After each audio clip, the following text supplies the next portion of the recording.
ತಗೊಂತೀರಾ?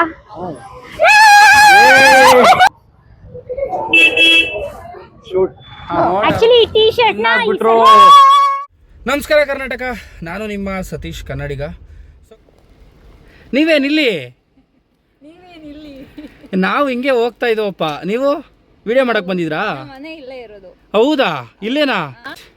ಏನಿದು ಬಿಸ್ಕೆಟು ನಾಯಿಗಕ್ಕ? ಅಲ್ಲ, ಟೀಗ್ ನೆಂಚ್ಕೊಂಡ್ ತಿನ್ನಕ್ಕೆ. ಟೀಗ್ ನೆಂಚ್ಕೊಂಡ್ ತಿಂತೀರಾ? ಚೆನ್ನಾಗಿರುತ್ತಾ? ಈ ಬಿಸ್ಕೆಟ್ ನೆಲ್ಲ ಟೀ ಒಳಗಡೆ ಹಾಕಿ ಸ್ಪೂನ್ ಅಲ್ಲಿ ತಿಂತಾ ಇದ್ರೆ ಯಪ್ಪ, ಏನ್ ಗುರು ಇದು? ನಿಜ ಚೆನ್ನಾಗಿರುತ್ತೆ. ಸತೀಶ್ ಕನ್ನಡಿಗವ್ರು ಇವಾಗ ಸಿಕ್ಕಿದ್ದಾರೆ. ಸೊ ಹೋಗ್ತಾ ಇದೀವಿ. ಎಲ್ಲಿಗ್ರಿ ಕರ್ಕೊಂಡು ಹೋಗ್ತಾ ಇದ್ದೀರಾ? ಸೊ ನೋಡಿ, ಇವತ್ತು ಚಾಲೆಂಜ್ ಕೊಡ್ತಾ ಇದ್ದೀನಿ ಇವ್ರಿಗೆ. ನಮ್ಮ ಕನ್ನಡಿಗ ಕ್ಲಾತ್ ಝೋನ್ ಒಂದು ಪುಟ್ಟ ಶಾಪ್ ಇದೆ. ಆ ಶಾಪಲ್ಲಿ ಇವ್ರು ಏನಾದರೂ ಒಂದು ಪ್ರಾಡಕ್ಟ್ ತೊಗೊಬೋದು, ಅದನ್ನು ಅನ್ನೋನ್ ಪರ್ಸನಿಗೆ ಸೇಲ್ ಮಾಡಬೇಕು. ಸೊ ಅದೇ ಇವತ್ತಿನ ಚಾಲೆಂಜು.